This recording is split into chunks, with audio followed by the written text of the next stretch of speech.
poursuivons nos travaux cet après-midi en revenant à l'examen du rôle que peut jouer la commande publique en faveur de l'innovation et de la souveraineté numérique. Après l'audition de France Digital, qui est intervenue préalablement à la suspension des travaux parlementaires, il nous a semblé nécessaire d'approfondir cette question dont les enjeux dépassent le seul champ des marchés publics et se situent à la croisée du droit, de la protection des données personnelles et de la prise de croissance progressive de notre dépendance numérique, prise de conscience de notre dépendance numérique vis-à-vis de quelques acteurs extra-européens. Dans le contexte actuel, il est urgent de mettre en place des conditions d'hébergement souverain des données sensibles, faciles d'accès et abordables pour les acheteurs publics de toute taille. Nous en avons d'ailleurs parlé avec le président de l'autorité de la concurrence, auditionné juste avant vous. Face au sentiment d'inéluctabilité que cherchent à faire naître les GAFAM sur ce point, les acteurs français de la cybersécurité et du cloud dit de confiance se sont regroupés au sein de l'association Exatrust pour peser dans le débat public et valoriser l'expertise des entreprises françaises en la matière.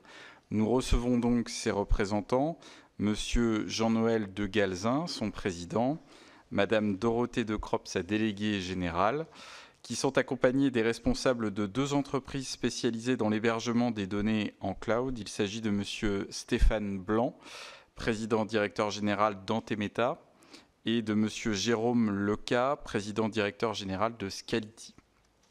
Je vous informe que cette audition sera diffusée en direct sur le site du Sénat et fera l'objet d'un compte-rendu publié. Je rappelle également qu'un faux témoignage devant notre commission d'enquête sera passible des peines prévues aux articles 434-13, 434-14 et 434-15 du Code pénal, soit 75 000 € d'amende et jusqu'à 5 ans d'emprisonnement, voire 7 ans en fonction des circonstances. Je vous invite donc à prêter serment de dire toute la vérité, rien que la vérité. Veuillez s'il vous plaît lever la main droite et dire « Je le jure ». Merci à vous. Nous avons entendu lors de nos auditions précédentes des arguments contradictoires sur les risques pris par les personnes publiques lorsqu'elles font appel à des prestataires extra-européens soumis à des législations extraterritoriales permettant en théorie à un État étranger d'accéder aux données hébergées. Qu'en est-il réellement selon vous ?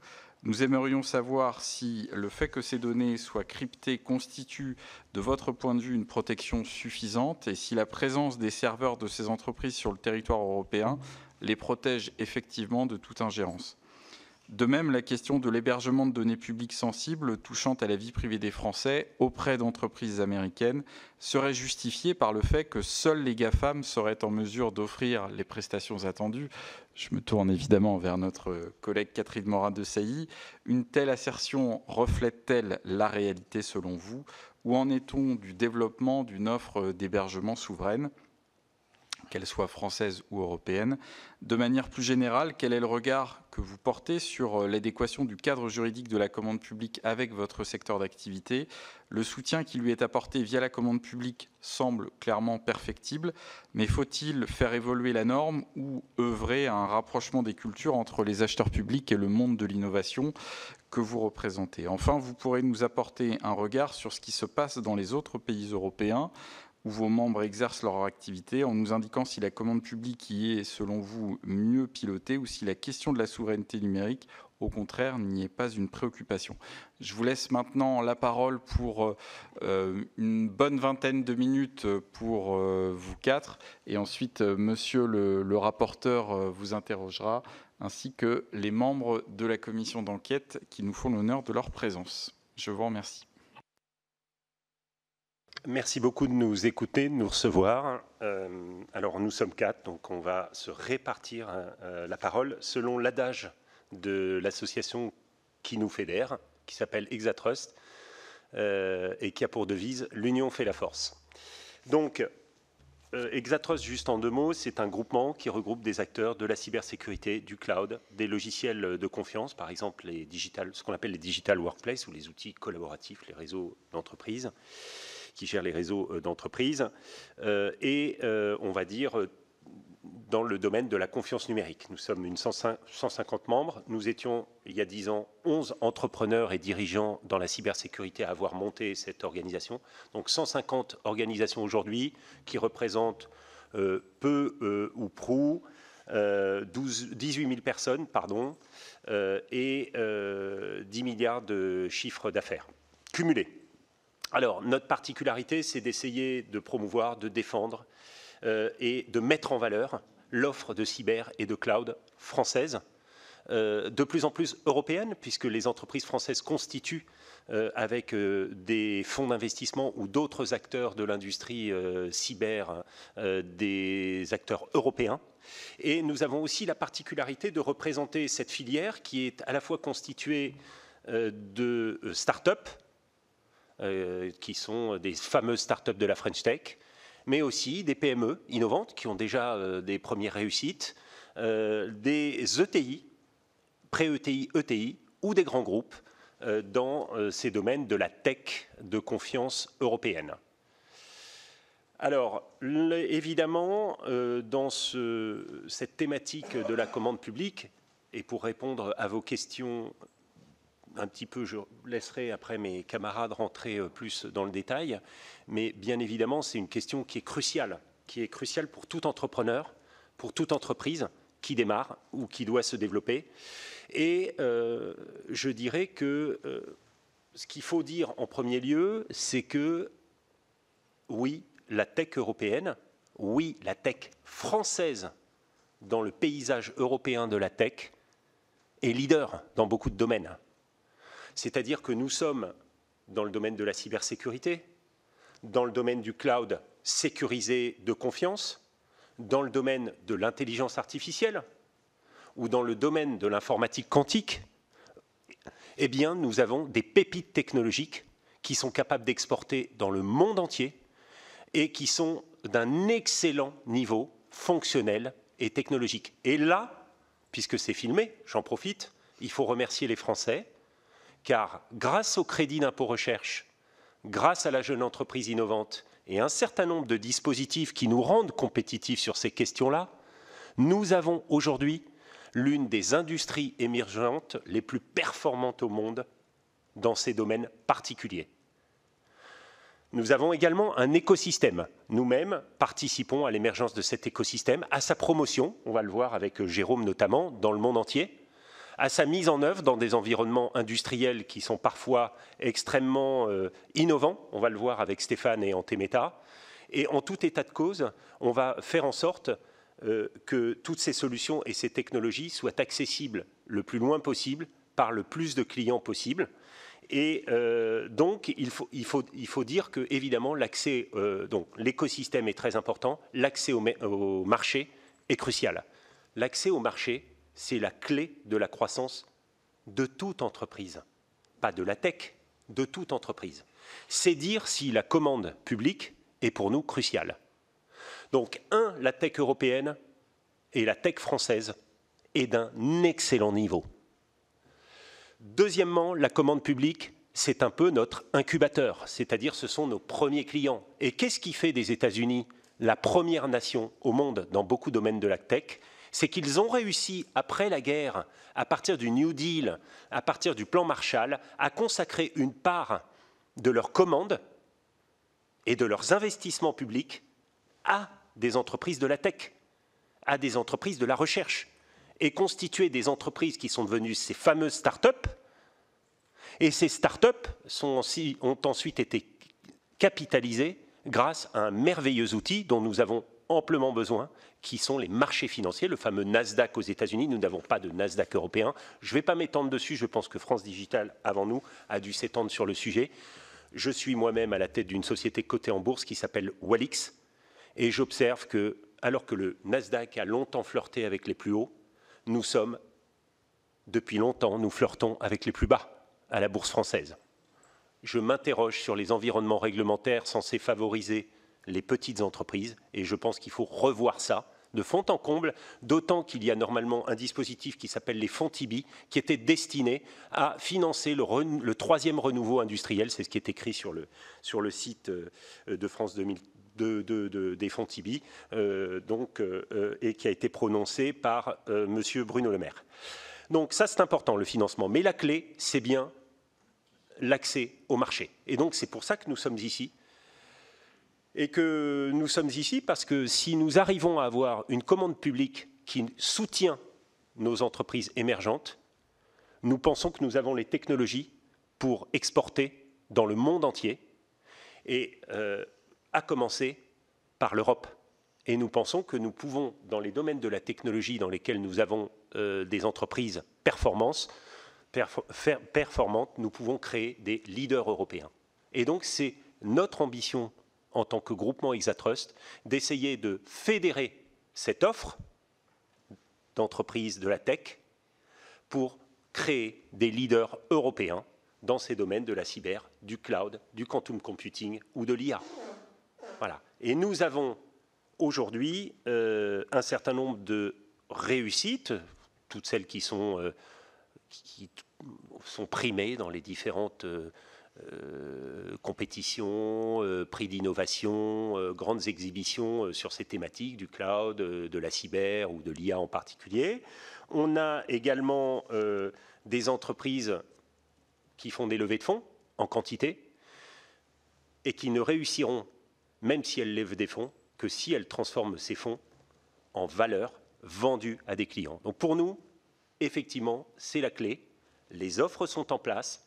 Nous avons mis en place des catalogues à l'intérieur d'Exatrust, catalogues qui s'adressent aux établissements hospitaliers, aux PME qui veulent s'équiper, qui s'adressent également à des entreprises de taille moyenne ou des grandes entreprises. Nous avons fait un livre blanc que j'ai apporté, qu'on appelle Zero Trust. C'est, pas rentrer dans les détails techniques, il s'agit d'un standard d'architecture technique qui est aujourd'hui le plus moderne en matière de cybersécurité. Nous pouvons offrir des environnements Zero Trust grâce à la variété et la complémentarité de nos membres. Bref, il n'y a pas finalement de limite à la croissance de nos entreprises, si ce n'est leur capacité à accéder à la commande publique et à la commande privée. Voilà. Donc après, on va peut-être rentrer dans des exemples un petit peu plus concrets. Et ce que je vais proposer, c'est de passer la main à Stéphane.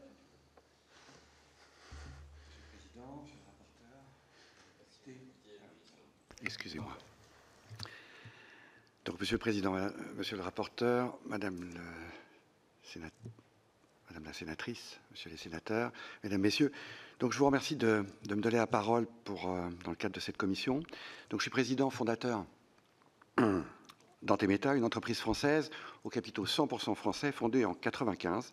Nous avons fêté nos 30 ans d'existence. Notre siège social est basé à Guyancourt, dans les Yvelines. Nous sommes 300 collaborateurs, répartis principalement en Île-de-France et dans cette région. Antemeta est une entreprise de services numériques qui propose une gamme complète de services chez nos clients et répartie sur 4 data centers en France, dont la proposition de valeur est fondée sur 2 expertises. Une expertise métier et une expertise technique. L'expertise métier, allant du conseil jusqu'au management complet des services en passant par l'intégration à valeur ajoutée, et l'expertise technique, basée sur la fourniture de différents types de services, des services d'infrastructure informatique, comme la capacité de calcul, de stockage de données ou de cloud hybride. Des services de cyber-résilience, alliant cybersécurité, sauvegarde de données, reprise d'activité, en garantissant la réduction de la surface d'exposition au risque et au temps d'interruption de service. Fort de 25 ans d'expérience dans le développement pour les plus grands constructeurs de stockage, nous avons créé notre propre plateforme d'intelligence artificielle basée sur des solutions libres et répondant à des cas d'usage éprouvés. L'entreprise est certifiée ISO 27001, ISAE 3402, HDS, hébergement de données de santé. Nous sommes membres de différents consortiums, dont Eurocloud, Numéum et Exatrust, que nous accompagnons aujourd'hui. Antemeta est conscient et engagé dans une démarche RSE affirmée.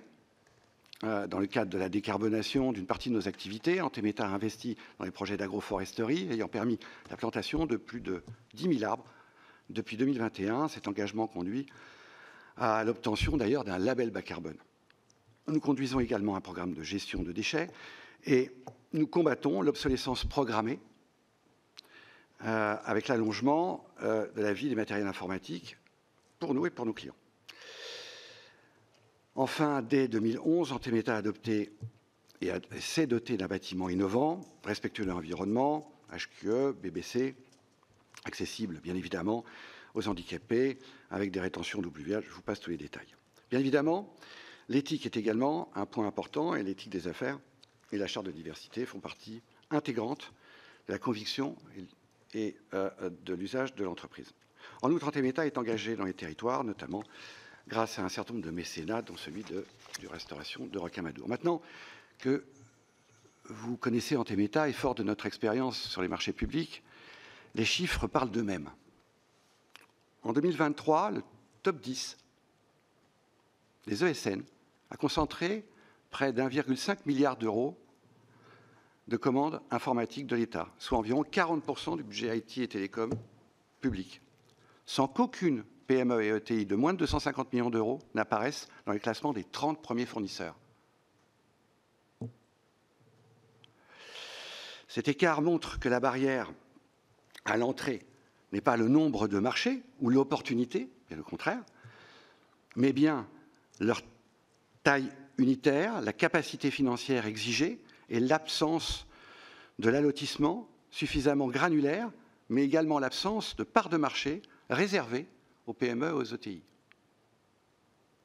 La commande publique omet un point vital, à mon sens, l'absence d'obligation de recours à une entreprise française ou européenne en matière de cybersécurité ou de cloud, au-delà d'appauvrir notre tissu économique et nos capacités d'indépendance, elle met en risque l'acheteur public, surtout s'agissant de données stratégiques. Alors qu'aux États-Unis, le Small Business Act réserve une part substantielle des marchés fédéraux aux PME américaines, limitant l'accès à des entreprises françaises ou européennes, où le Buy American Act, le BAA, qui est une loi fédérale, oblige les agences publiques à acheter des biens produits aux États-Unis. Alors, en théorie, la stratégie nationale cybersécurité France 2030, la doctrine cloud de confiance, avec la création de label France Cybersécurité et le financement de centres d'excellence, attestent la volonté et attestent une volonté politique réelle. J'en discute pas. Je pense qu'on n'en discute pas. Mais la pratique, on se rappelle que nous avons loupé le virage d'Internet, le virage du cloud, que la préférence à des prestataires cybersécurité intraterritoriale reste à démontrer. On le voit au quotidien. Tu es là pour... Ne loupons pas le virage de la révolution numérique et sociétale qu'est l'intelligence artificielle. Nous en avons les moyens et, comme le disait Jean-Noël, les talents. Mettons des barrières, construisons des modèles souverains et destructifs qui contrecarrent l'impérialisme des géants américains du numérique pour protéger cet or noir du XXIe siècle qu'est la donnée et qu'est notre indépendance. Et sortons ainsi de cette féodalité annoncée. Monsieur le Président, Monsieur le rapporteur, Madame la sénatrice, Messieurs les sénateurs, je vous remercie de m'avoir écouté. Féodalité annoncée, féodalité existante, puisque le directeur général de BPI France, Nicolas Dufour, l'a lui-même dit sur une chaîne de télévision, nous ne possédons plus nos données et notre numérique appartient aux Américains. Donc ça a déjà été dit. Il a également annoncé au cours de la même interview que la bataille du cloud était derrière nous, était perdue. Or, on le voit depuis les récentes sorties du président américain, nous avons aujourd'hui une mise en avant de nos clouds qui n'est bien évidemment qu'une mise en lumière de ce qui était déjà en place, c'est-à-dire que nous avons la chance à travers des OVH Cloud, à travers des Outscale, à travers Scaleway et un certain nombre d'autres acteurs du cloud, nous avons aujourd'hui des acteurs du cloud qui sont performants et qui, avec les marchés, vont se développer et peut-être atteindront-ils la taille critique qui leur permettra d'être compétitifs face aux géants américains. Mais ce qui permet d'être compétitif, dans nos domaines, c'est souvent la taille critique. Tant que nous sommes petits, nous sommes complexés. Si nous nous faisons confiance, nous nous confierons, nous ferons rencontrer l'offre et la demande, nous grandirons et nous serons plus compétitifs. Vous voyez, c'est une histoire de cercle vertueux à mettre en œuvre. Maintenant, Jérôme. Madame la sénatrice, Monsieur le Président, Monsieur le rapporteur, d'abord merci de nous écouter. C'est un état de fait, 80% des dépenses de l'État en matière de cloud et de logiciels se font auprès de fournisseurs américains. C'est une réalité, il faut la regarder en face. Pour moi, c'est un problème à 3 niveaux. D'abord, ça crée une dépendance évidente qui limite notre autonomie stratégique. Deuxièmement, chaque euro dépensé à l'étranger pèse sur notre balance commerciale. Troisièmement, et à mon avis, c'est le plus insidieux et le plus grave, ça ne permet pas à une filière française du numérique de réellement émerger. Avant d'aller plus loin, permettez-moi de vous partager un peu mon expérience personnelle et celle de mon entreprise. Depuis 1994, je dirige des PME françaises dans le domaine du numérique. C'est le domaine que je connais. En 1994, j'ai créé un fournisseur d'accès Internet. En 2003, Bizanga, une solution d'anti-spam. Et en 2010, Scality, la société que je dirige actuellement. Scality est un logiciel, fabrique des logiciels de stockage de données. Nous sommes utilisés dans 3 cas d'usage. La constitution de cloud privé ou de cloud public, la sauvegarde des backups, c'est bien de faire des backups, encore faut-il les protéger contre les ransomware, et les, je vais utiliser un terme anglais, data lake, les entrepôts de données pour l'intelligence artificielle. Alors en matière de cloud, on a souvent tendance à se dire que le cloud, ça vit dans un nuage et c'est très théorique. En fait, non, pour faire un cloud, il faut déjà des data centers, de l'électricité, de l'eau, des serveurs, qu'on achète généralement auprès d'Américains, mais il faut aussi beaucoup de logiciels. Nous sommes spécialisés dans le stockage de données et les clouds d'Orange, de SFR, d'Outscale ou de Free sont constitués avec le logiciel de Scality pour ce qui est du stockage de données. Aujourd'hui, Scality emploie 220 employés, 110 en France, 110 dans le reste du monde. Oui, nous exportons. La France représente 25% de notre chiffre d'affaires, l'étranger 75%. Sur les 75%, c'est un tiers aux États-Unis, un tiers dans le reste de l'Europe et un tiers sur une plaque qui inclut le Moyen-Orient, l'Asie centrale, l'Asie du Sud-Est, le Japon et l'Australie.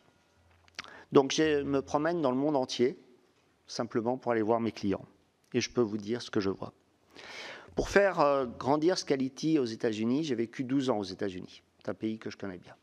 Il faut comprendre que le numérique est une filière industrielle particulière parce que les gains de productivité générés par le numérique profitent tout d'abord au numérique. Et le fait que les États-Unis soient une puissance du numérique explique en particulier l'accroissement de productivité qu'ils ont vu ces 15 dernières années, en particulier quand on compare l'évolution de la productivité aux États-Unis avec l'évolution de la productivité en Europe. Donc le fait d'être fort en numérique bénéficie à 2 titres. Ça bénéficie de façon directe, mais ça bénéficie en plus de façon indirecte et encore en plus à travers la numérisation de tous les acteurs industriels. Alors, vivant aux États-Unis, je me suis souvent demandé, mais pourquoi ils ont réussi ? Pourquoi ils ont réussi à faire ces GAFAM? Ça, c'est une évidence, ce sont les entreprises qu'on voit, mais il y a toutes les autres, en fait. Il y a des centaines d'entreprises qui ont réussi.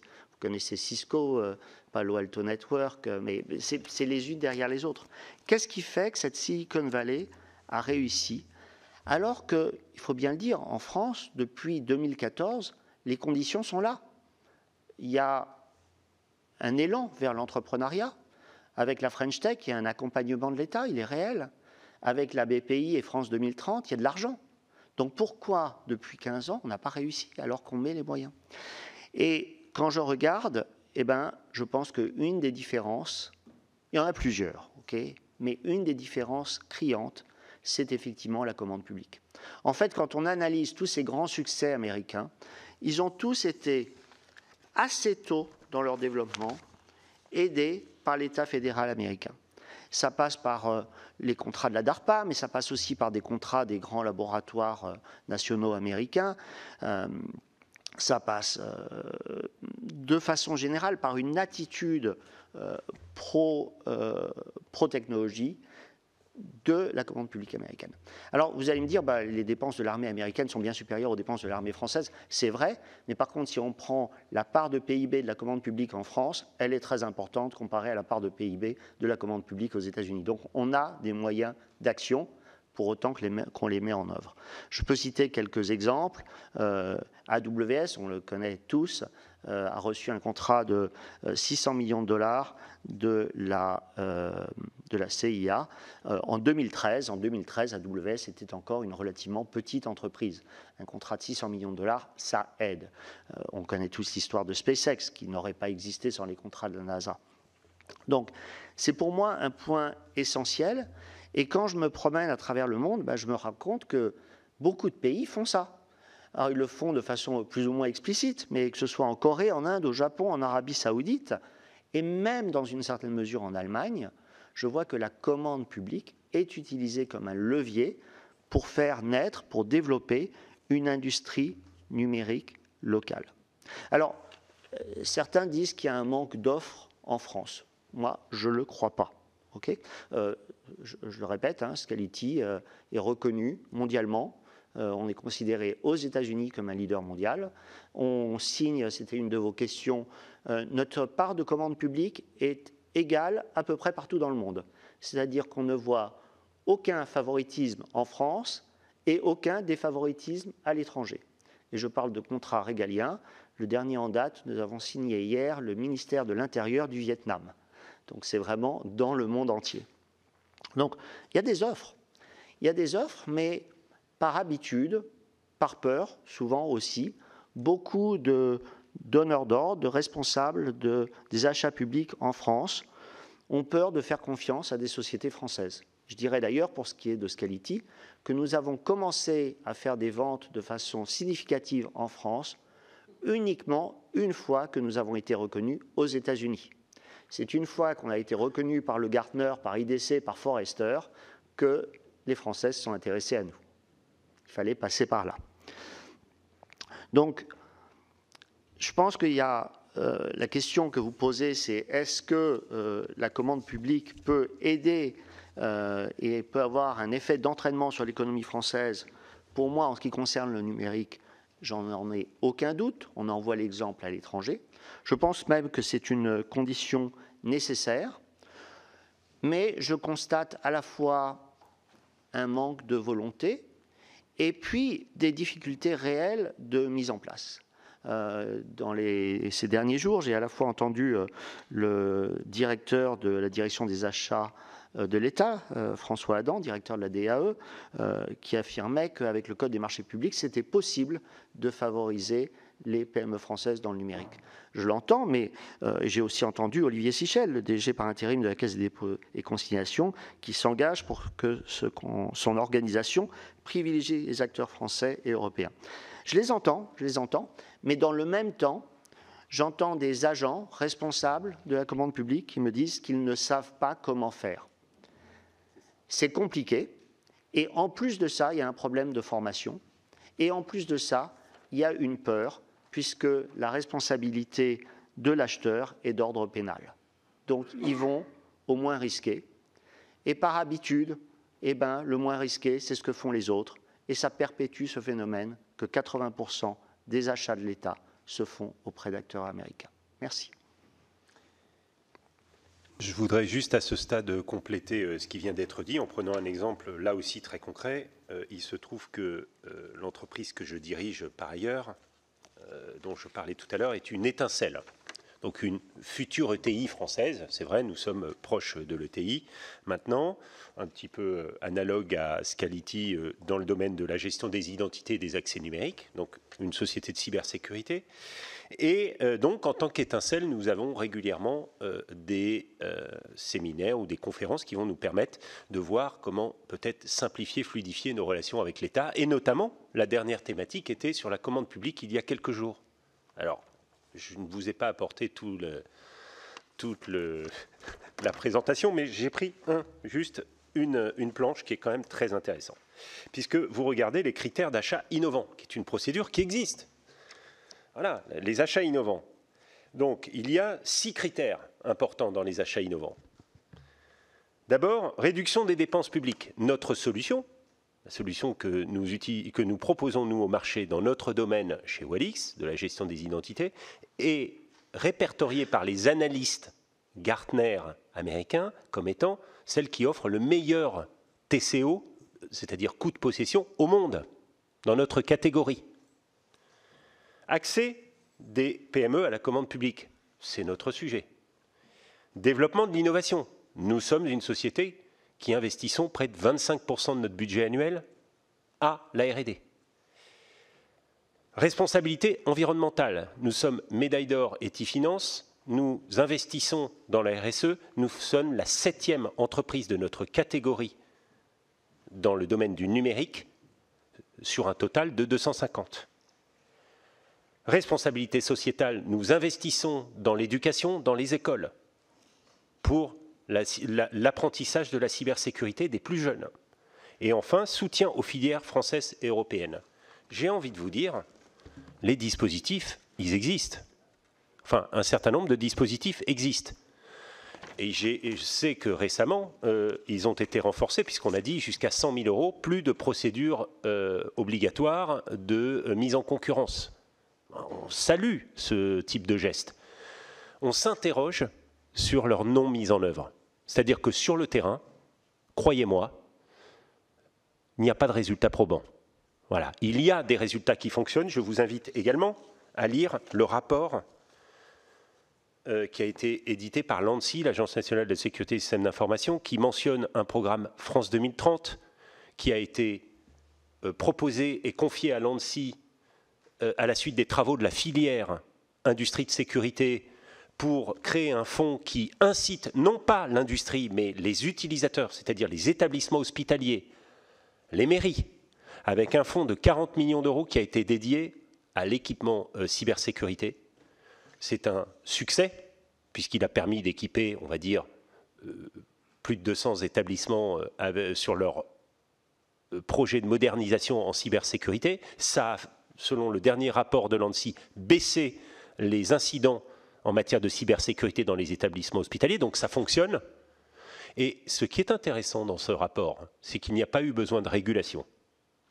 Il y a eu un bon travail qui a été fait avec l'agence de tutelle l'ANSSI, et ça nous a permis de faire en sorte que 85% des produits qui ont été achetés avec ces fonds sont des produits français de cybersécurité.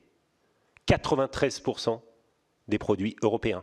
Donc, lorsque l'on incite les utilisateurs, et nous avons devant nous des efforts de modernisation énormes qui arrivent avec les réglementations. Je vais laisser Dorothée évoquer la question.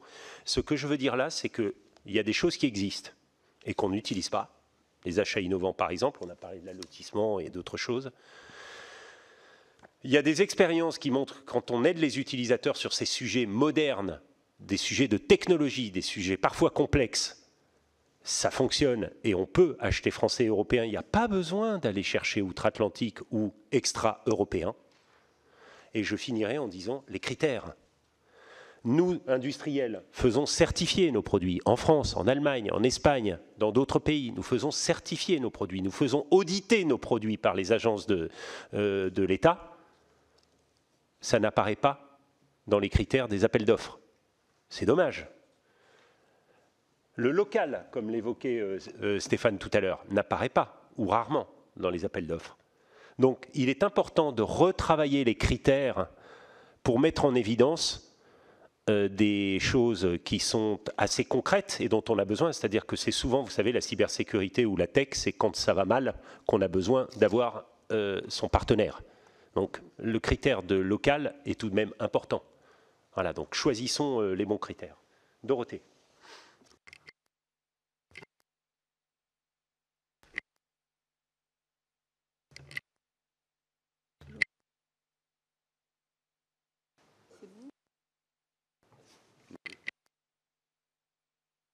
Bon, ça y est, c'est bon. Pardon, merci. L'oratrice hors pair. Bonjour à tous. En complément des témoignages que vous avez eus de chefs d'entreprise leaders sur leur marché en France, je vais essayer aussi de vous remonter finalement les aspirations de nos membres, les 150 membres, qui sont effectivement représentés, qui correspondent soit à des startups, soit à des très gros groupes, comme on l'a dit.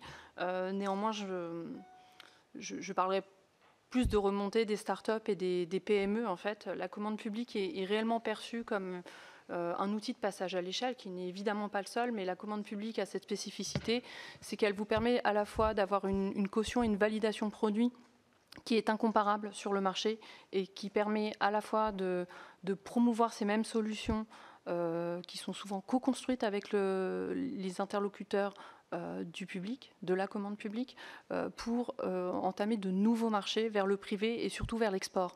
Vous avez ce rôle d'accompagnement qui n'est effectivement pas dans la feuille de mission, mais qui est perçu pour pouvoir passer à l'échelle comme étant une validation produit. Vous avez cette prise en compte. Et au même titre que la loi AGEC a encouragé la mise en place de filières d'économie circulaire, il est aujourd'hui primordial de rentrer dans ce nouveau cycle économique et de construire une filière d'économie circulaire numérique. La cybersécurité et la protection des données ont cette spécificité que lorsque nous sommes attaqués, il est quand même bon ton d'avoir son pompier à côté de chez soi. Et quand ma maison brûle, je suis assez rassurée que la caserne soit au bout de ma rue plutôt qu'à l'autre bout du monde. Eh bien, la cybersécurité, c'est tout à fait pareil. Et en fait, on l'oublie souvent dans le cadre des évaluations de notation. Il faut prendre en compte cette dimension. Et également en protection des données, il est souvent minimiser l'impact de la non-sensibilité aux lois extraterritoriales. Et aujourd'hui, cette démarche est assez peu valorisée alors qu'elle est complètement structurante en matière juridique. Elle devrait être d'autant plus valorisée et bonifiée par des points à l'image de ce qui peut se passer dans un ISO 26000 en matière de RSE, que ce soit pour des questions d'accompagnement d'équipe, d'immunité aux lois extraterritoriales, de développement d'emploi au niveau territorial, et je pense que cette honorable maison est réellement sensible au développement d'emploi au niveau territorial, et enfin de boucler également vers des finances publiques, accompagner des entreprises françaises sur des marchés publics, et l'assurance de renforcer aussi la dimension de finances publiques à laquelle elles contribuent toutes collectivement et qui permettent par inférence de soutenir notre modèle social. Donc en fait, accompagner cette industrie numérique qui sont des PME, des ETI ou des plus gros acteurs évidemment, permet également de soutenir une dimension économique qui dépasse non seulement l'ambition du numérique, mais qui a une dimension stratégique vis-à-vis de nos dépendances ou notre indépendance dans le numérique que l'on souhaite construire durablement à échéance de ces 15-20 prochaines années. Et elle se construit aujourd'hui. C'est pour ça qu'en fait, dans chaque contrat de commande publique, ce ne sont pas des petits ou des grands contrats. C'est qu'aujourd'hui, on est dans une dimension où chaque euro compte. Chaque euro vient contribuer à cette dimension que l'on souhaite construire.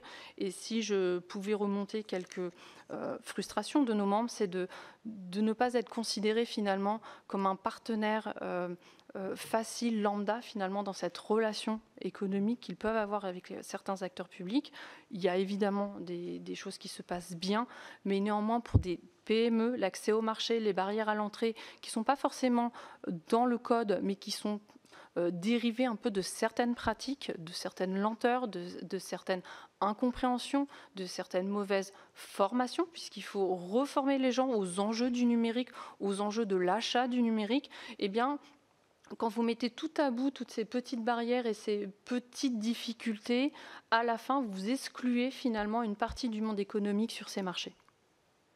Je pense qu'on va revenir plus précisément sur certains aspects dans la suite de la discussion.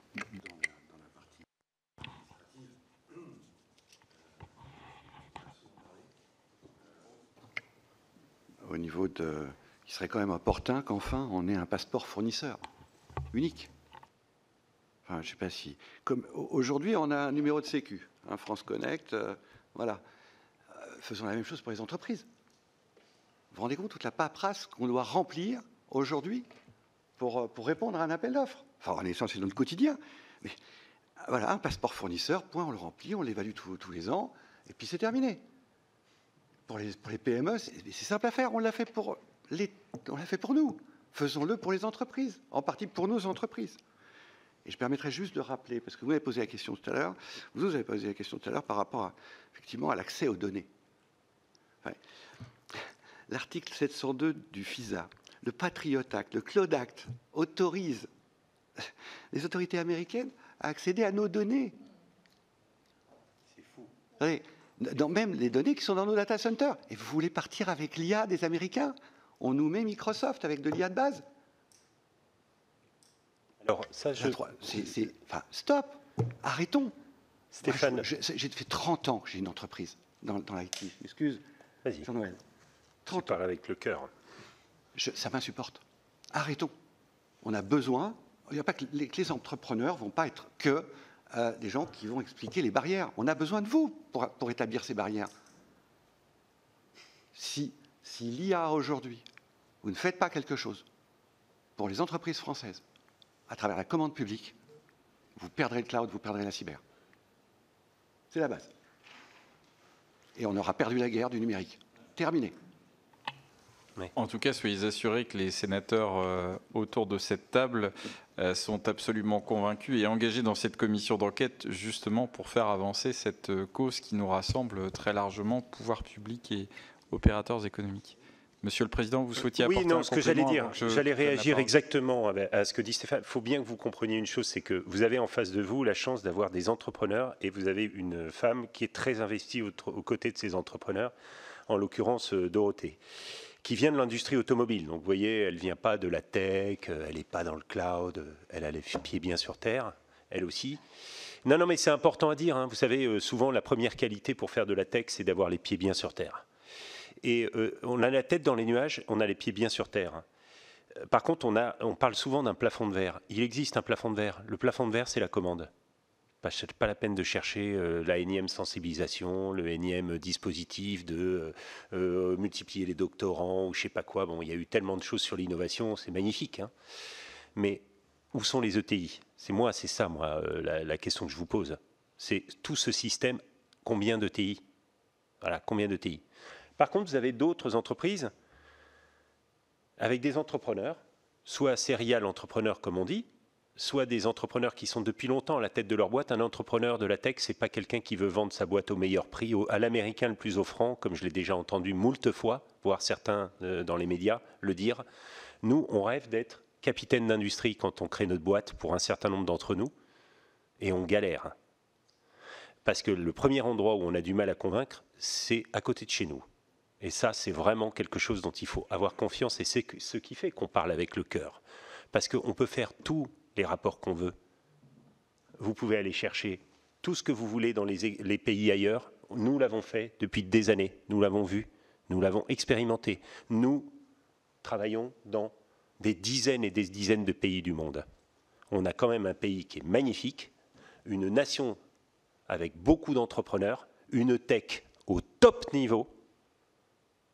Il ne manque pas grand-chose pour réussir le pari. Et donc, il ne faut pas hésiter à faire de la discrimination dans les marchés lorsque d'autres n'hésitent pas à le faire avec disons-le, hein, ils prennent le risque de se mettre en contravention avec la loi. Parce que tous les grands acteurs qui remportent des marchés, des grands marchés publics, il y en a un certain nombre qui sont en procès depuis des dizaines d'années, en procès pour des centaines de millions, voire des milliards d'euros de procès. Et ils continuent à remporter des marchés. Et donc nous, ce que l'on ne veut pas, l'effort de guerre par exemple, ce que nous ne voulons pas, c'est que le prêt qui a été évoqué de 450 millions d'euros ou 600 millions d'euros, je ne sais pas combien, serve à financer 4 ou 5 contrats GAFAM, comme celui qu'on a vu récemment à l'Éducation nationale et ensuite à l'École polytechnique. Nous ne faisons pas la guerre. Quand on est entrepreneur, nous ne luttons pas contre les fournisseurs américains, ce sont nos partenaires. Nous travaillons avec eux. C'est contre nous-mêmes qu'on se bat. Donc quand vous passez un marché à Microsoft, d'une part, sur les logiciels Microsoft, quand on parle de toutes les ressources Microsoft, par exemple, qui vont être mises dans un marché, a-t-on vérifié la partie IA et le risque sur les données? Ça, je pose la question, je ne dis pas qu'il y a un problème, je dis, a-t-on posé cette question-là ou est-ce un open bar dans lequel on ne s'interdit aucun cocktail, même les plus dangereux? Et d'autre part, lorsque l'on passe des marchés à 150 millions d'euros à des acteurs comme ça, aujourd'hui, j'ai envie de vous dire, qu'attendez-vous pour passer des marchés à des groupements comme les nôtres? Où sont les marchés publics avec des groupements d'offreurs comme les nôtres? Où sont-ils? Voilà, c'est la question qu'on posait un petit peu tout à l'heure. Nous avons accès à des petits marchés. Nous sommes un peu comme, vous savez, des enfants dans un bac à sable qui vont de devenir grands à côté d'une mer inaccessible dans laquelle circulent des gros bateaux, souvent à pavillon étranger. Il faut rectifier ça, d'urgence. C'est-à-dire que peu importe le passé est le passé. Le présent veut qu'on se mette dans l'urgence et l'avenir, c'est nous. Voilà, c'est vous et c'est nous.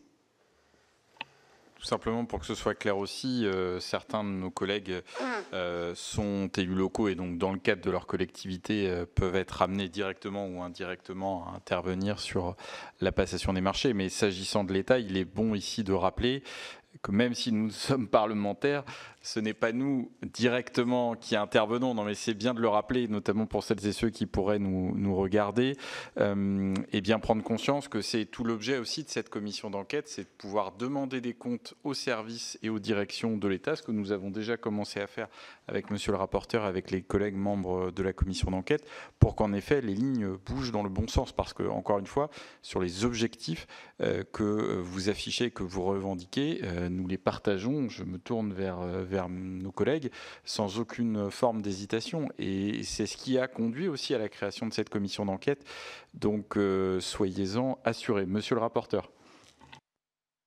Merci pour votre cri du cœur. Vous parliez de oublier le passé, mais le passé doit servir pour faire l'avenir. Donc, on a quand même vécu dernièrement, à travers la commande publique de l'État, à des choses quand même un petit peu limites. Quand vous parlez d'un marché qui a été donné sur l'enseignement supérieur et polytechnique à plus de 100 millions, on va quand même regarder s'il y a eu appel d'offres et qu'est-ce qu'il y avait dedans, parce qu'il y a quand même un vrai souci. On dit qu'on n'est pas capable, et vous dites, nous on est capable de le faire, on est en pointe de la technologie, donc notre rôle sera de savoir quand même pourquoi il n'y a pas eu de marché. Est-ce que l'État lui-même ne donne pas l'exemple? Ce n'est pas des petites sommes. Tout à l'heure, on parlait de 100 000 euros pour les petites mises en concurrence, mais là, on est quand même sur des sommes importantes qui permettent à une entreprise de passer justement le cap de TI à licorne et de passer à la puissance supérieure. Donc, deux marchés qui m'interpellent, il y a celui-là, et puis il y a eu les données de santé, la HDH, qui était aussi... donc, on donne non seulement du pognon à l'étranger, et on lui donne aussi tout ce qu'il faut demain matin pour mieux analyser nos besoins. Il y avait une question qui avait été donnée par le président, et ça, je veux avoir la réponse précise. C'est la fausse excuse de dire, voilà, c'est crypté, donc ça ne peut pas être... Non, mais on a bien compris. Mais je veux de la part des spécialistes, c'est crypté, donc ça ne peut pas être décodé. Et c'est hébergé en France. Mais si c'est hébergé en France, il y a quelqu'un qui fait l'entretien, qui peut poser ce qu'il faut, là où il faut. Donc, j'ai besoin de savoir ça pour me conforter dans cette... idéologie, je vais finir, j'ai pas fini. Dans cette idéologie de dire, voilà, ils peuvent avoir accès quand ils veulent, et on sait que la loi américaine donne priorité sur demande des données, ça c'est la meilleure partie.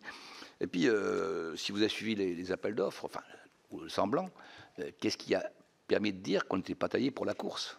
Vous avez parlé de gens comme OVH ou Scalway ou d'autres qui sont capables, ou même d'un groupement.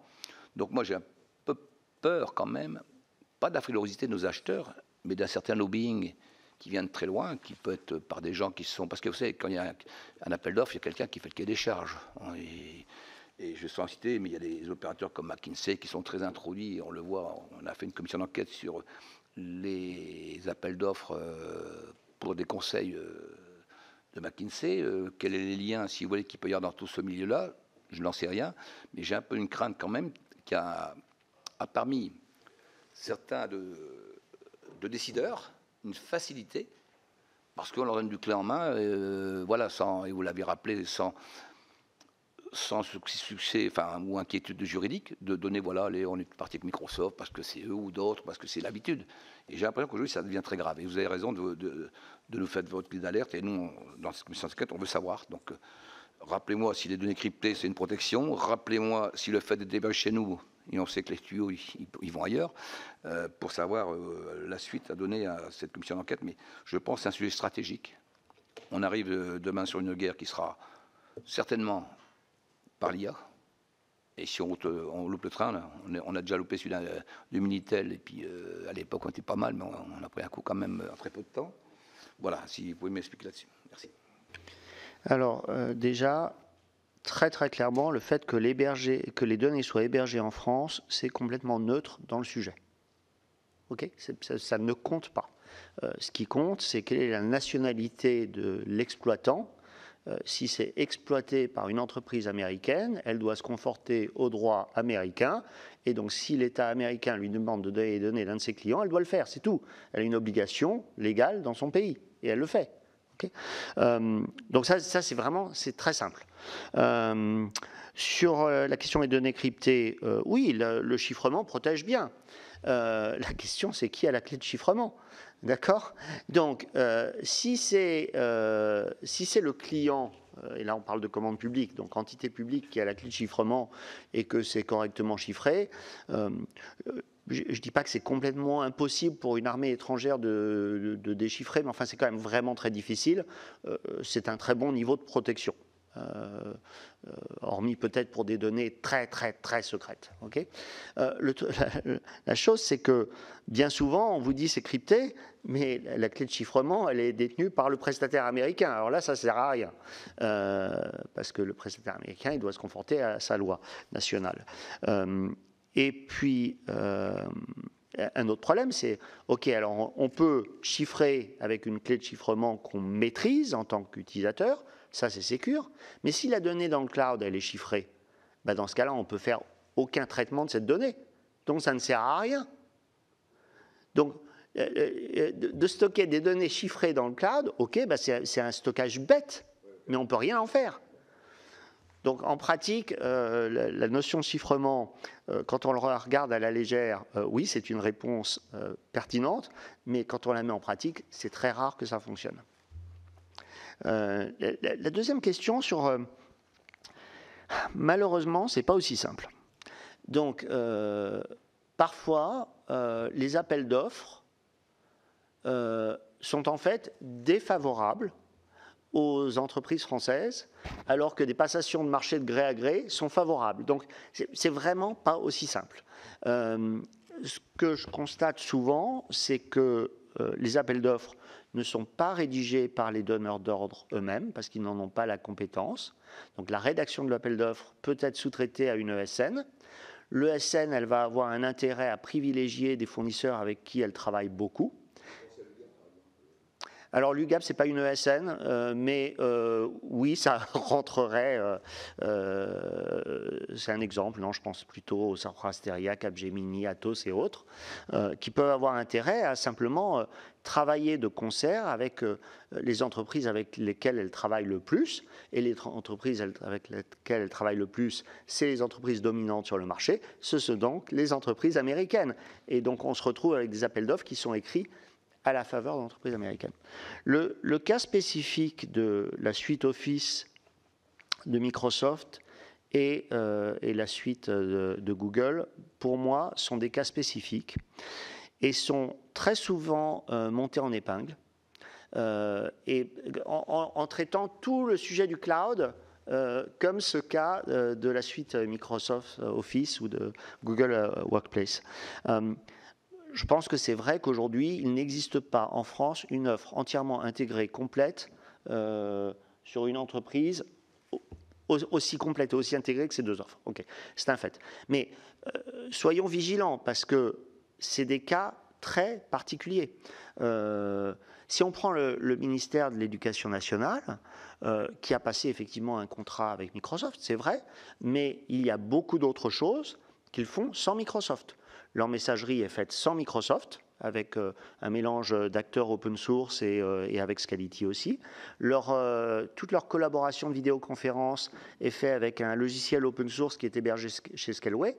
Donc, il faut regarder les choses un peu plus en détail. Il y a des choses sur lesquelles, effectivement, Microsoft a un leadership réel. Mais il y a beaucoup d'éléments de la suite où il y a des entreprises françaises qui sont très bien placées à niveau de qualité égale de certains composants. Après un Health Data Hub, comme vous le citiez tout à l'heure, c'est qu'à un moment donné, dans la recherche d'une solution à un besoin particulier, certaines organisations vont aller chercher un état de l'art de la technologie au plus haut niveau dans tout ce qui est le besoin d'aujourd'hui et ce qui serait potentiellement le besoin de demain si il advenait tel cas d'usage. Donc on projette un appel d'offres de cette nature sur une dizaine d'années, en anticipant des besoins à 3, 5, 10 ans, ce qui est parfaitement louable dans des filières matures, mais qui est complètement absurde pour n'importe quelle personne qui travaille dans le numérique. Qui est capable de dire ce que l'on fera dans 10 ans dans le numérique? C'est absurde. Donc, je pense qu'il faut bien avoir quelque chose à l'esprit. C'est que, et d'ailleurs, j'étais à Londres il y a quelques semaines pour une grand-messe du Gartner, qui est un petit peu notre, vous savez, notre analyste à tous dans le numérique, analyste américain, et qui disait comment se fait-il aujourd'hui qu'il y ait encore des directions informatiques qui achètent à 100% du besoin. Vous voyez, c'est ça qu'il disait. Il disait, lorsqu'on achète de l'innovation, de la technologie du numérique, on achète à 80% du besoin et on se laisse une marge de 20% pour les innovations qui arrivent année après année et qui peuvent être portées, par exemple, par des start-up qui vont venir compléter un socle technologique. C'est à l'inverse de ce qui a conduit à faire le choix qui a été fait dans le Health Data Hub. Peut-on en vouloir à une personne qui lance un tel projet de vouloir anticiper une roadmap à une dizaine d'années, avoir un état de l'art aujourd'hui et anticiper sur une dizaine d'années? Je ne ferai pas cette critique-là. Ce qui est certain, c'est que, comme on pouvait le craindre, 10 ans après ou 7-8 ans après, le fonctionnement n'est pas celui qui était escompté. Donc on peut se poser la question de savoir s'il ne valait mieux pas confier ce grand projet fédérateur aux entreprises de la filière, pour qui ça n'aurait pas été le énième marché à plusieurs millions dans un endroit perdu du monde, comme c'est le cas aujourd'hui, mais qui aurait été pour l'ensemble de la filière un flagship, un projet totem sur lequel nos entreprises auraient donné le meilleur d'elles-mêmes pour le réussir. Voyez, et qui, en cas de défaut de fabrication, aurait été immédiatement accessible. Car croyez-moi, quand on a un client qui nous appelle, je peux vous dire, n'importe quel entrepreneur autour de la table, vous pouvez nous appeler à n'importe quelle heure du jour, de la nuit, le week-end, nous sommes toujours là pour répondre. Les patrons ont des boîtes. Je ne suis pas sûr que ça soit le cas pour ces autres fournisseurs. C'est ça qu'il faut bien avoir à l'esprit et c'est ça qui fait que la technologie, on parle souvent de glocal, elle doit être globale dans notre approche du logiciel, locale dans la qualité du service que l'on rend. Dernier point sur ce qui a été dit par Jérôme, c'est très important. Je vois en ce moment dans beaucoup d'appels d'offres, effectivement la technologie est embarquée dans une offre de service. Donc, vous avez des marchés de renouvellement, par exemple, c'est le cas de ce marché Microsoft, mais on pourrait le citer dans beaucoup de domaines de la tech, où la techno est embarquée dans une offre de service. Donc, lorsque l'acheteur public va lancer l'appel d'offres, il va chercher 3 réponses, ou plusieurs réponses. Les grands intégrateurs, ils répondent tous avec la même techno, qui est celle qui est en place.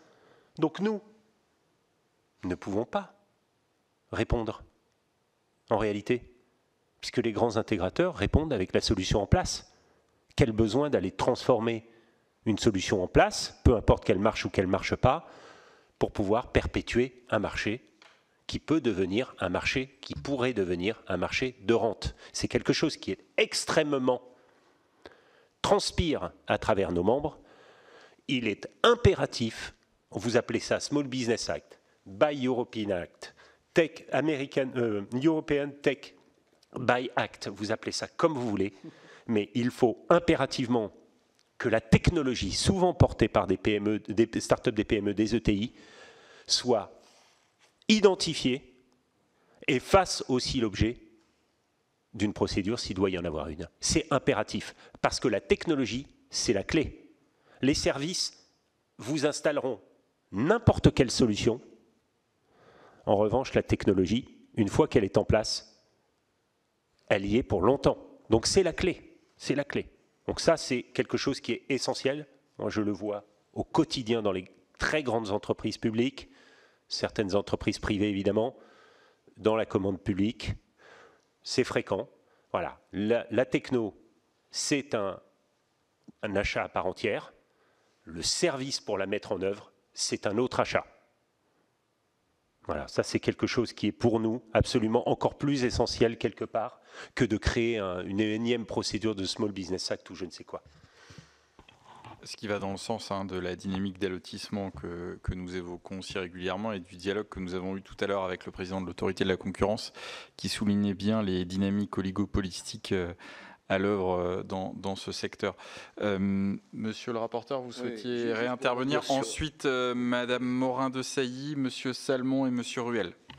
Juste pour revenir sur le deuxième point, avons-nous encore une technologie suffisante, européenne, de qualité, pour répondre par rapport aux Américains? Quand la NASA passe un premier contrat avec SpaceX, SpaceX n'a aucune fusée qui vole. Okay ? Il passe un contrat d'intention, une commande, avec des étapes pour que SpaceX fabrique l'ensemble des fusées dont la NASA a besoin. Donc, je pense qu'on a aujourd'hui beaucoup de technologies en Europe, mais surtout, on aurait les moyens de construire tout ce qu'on nous demande, pour autant qu'on nous le demande. Madame Morin-Desailly.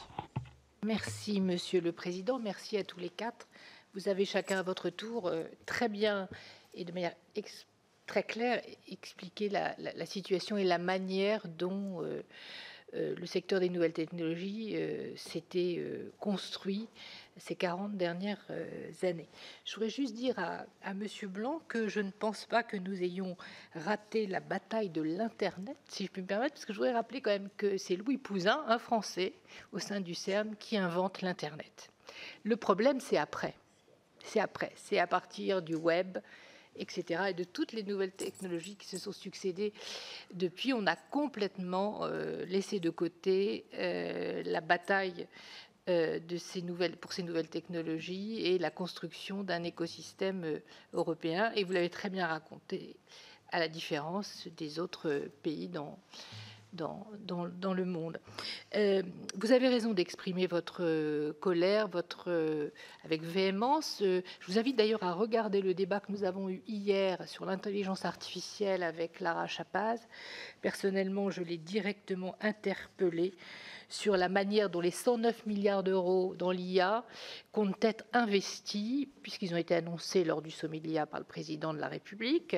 Est-ce que l'on va prendre en compte, en réalité, vous avez beaucoup insisté, Monsieur Sagazan, sur la French Tech, les plans de financement qui ont eu lieu, le crédit d'impôt. Mais en réalité, si on regarde les rapports Draghi et l'État, finalement, on a tout de même échoué. Si 86%, 85% des technologies que nous utilisons en France sont américaines, si les deux seules licornes dont nous disposons sont en plus majoritairement financées par les Américains, si on n'a aucun acteur de dimension internationale, c'est quand même qu'on a échoué. Non pas que nous n'ayons pas les talents et les réussites que vous avez très bien décrites. Donc ça veut dire qu'il faut qu'on ait des mécanismes de financement innovants. Ça veut dire qu'il faut que nous travaillions en France avec l'Union européenne et que le plan Horizon 2030 boussole numérique, qui comporte absolument aucun dispositif financier supra, pour conforter les investissements des États membres ou de certains États membres qui stratégiquement s'entendraient sur quelques secteurs. Donc, est-ce que vous confortez cette idée d'une stratégie européenne qui doit aussi venir compléter la stratégie française et quelles innovations, justement? Alors moi, je pense beaucoup que la commande publique, bien entendu, et on le dit dans nos rapports de la Commission des affaires européennes depuis 12 ans, plus de 12 ans. Dans chacun des rapports, on a pointé du doigt la politique industrielle, la commande publique comme levier indispensable. Ne serait-ce que pour nous prémunir des lois extraterritoriales, vous avez bien repointé leur danger. J'ai redit hier d'ailleurs à Clara Chamas que c'était très choquant que l'État n'ait jamais été prescripteur des technologies françaises ces dernières années, jusqu'à une période récente. Donc comment aujourd'hui, justement, le gouvernement compte-t-il changer vraiment de braquet dans le contexte géopolitique que nous connaissons? Alors, changer de braquet, c'est une question que je voudrais vous poser, parce que vous avez travaillé là-dessus, vous l'avez bien réexpliqué aussi, les textes qui sont en cours d'application et de débat Nice 2, notamment la transposition de la directive. On sait qu'il y aura un effet de ruissellement forcément sur les entreprises, parce que les collectivités, les entreprises vont avoir besoin de solutions, de services. Comment est-ce que vous pensez que ce qu'on a mis, on a essayé ici, vous savez qu'on a amendé le texte, hein, on a essayé de confier à l'ANSSI le rôle de structurer ce que vous avez dit être une priorité, la filière cyber, et que ça profite justement à nos entreprises. Est-ce que vous pensez que ce qu'il y a justement dans le texte va suffire? Bien entendu, c'est une directive, donc il ne faut pas surtransposer non plus. On a cette délicate question. Comment on fait? Et puis, dernier sujet en articulation avec ce qu'a dit notre président sur les allotissements. Bien entendu, on n'a peut-être pas toutes les fonctionnalités, mais ne faut-il pas non plus imposer en quelque sorte, ça permettrait à défaut d'antitrust, face à des situations oligopolistiques, peut-être l'obligation d'allotir permettrait, dans une stratégie par exemple multi-cloud, l'obligation d'avoir comme service un multi-cloud. Est-ce que ça permettrait, selon vous, justement de répondre à ces sujets d'émergence de ces PME? Voilà. Est-ce qu'on pourrait trouver, dans le cadre de la rédaction de ces appels d'offres, les voies et les moyens de trouver justement des solutions pour répondre aux situations oligopolistiques? Merci de vous répondre. Pardonnez-moi d'avoir été un petit peu longue. Merci beaucoup, chers collègues. Monsieur Salmon et Monsieur Ruel. Merci, Monsieur le Président. Merci pour vos exposés. On a senti la passion, mais également la forte frustration. Ça, effectivement, on le comprend bien. On peut se dire qu'on va espérer que cette commission d'enquête soit un point de départ. Puisqu'on voit bien que nous, je vais recentrer sur la commande publique, parce qu'effectivement, on pourrait brosser l'ensemble du secteur du numérique mondial, mais nous, ce qui nous intéresse, c'est la commande publique. Et donc, vous avez parlé de petites barrières, mais aussi de grosses barrières. Quand on vous entend, effectivement, l'impression que vous êtes plutôt performant. Vous décrivez même parfois comme un peu les meilleurs sur certains secteurs. Et pourtant, ça ne percole pas. Effectivement, vous avez parlé de peur, d'habitude, peut-être de paresse quelque part. On va vers quelque chose à chaque fois qu'on connaît. Les collectivités territoriales, mais à tous les niveaux, vont plutôt aller sur des systèmes connus où ils ont vraiment, pour eux, c'est un peu l'assurance tout risque. Et vous parliez des offres qui sont parfois qui sont pas complètes. Comment les rassurer? Comment faire en sorte qu'en offrant une offre qui n'est pas complète, ils aient la certitude que derrière, ça ne va pas les bloquer? Parce que je pense que les choses se jouent là. C'est presque de la psychologie qu'on a, puisque vous l'avez dit, bien sûr, souvent on achète le top et puis on se sert que de 5 ou 10% du potentiel. Et ça, on le voit à tous les niveaux. Donc, voilà, c'est ces petites barrières-là, peut-être, qui sont à lever. Puis, comme le disait ma collègue, est-ce que l'incitation, est-ce que c'est suffisant ou est-ce qu'il faut aller vers des obligations derrière? Comment faire? Parce que, effectivement, cette situation est pour le moins insatisfaisante. Et nous, notre objet, c'est d'essayer de cranter pour que vous arriviez à accéder vraiment à cette commande publique française. Mais on voit bien que vous avez également du mal, là j'ouvre un tout petit peu plus, même au niveau européen. C'est-à-dire que même si vous êtes performant, vous n'arrivez pas non plus à percer, même si vous l'avez dit, 25% en France, 75% à l'extérieur, mais vous n'arrivez pas non plus à prendre des parts de marché conséquentes à l'extérieur. Donc on voit bien la mainmise des Américains sur le secteur. Et notre but, nous, c'est vraiment d'essayer de cranter pour arriver à lever les freins. Merci, chers collègues. Monsieur Ruel et Monsieur Cabanel, pour finir. Merci, Président. Je suis très content de ton intervention.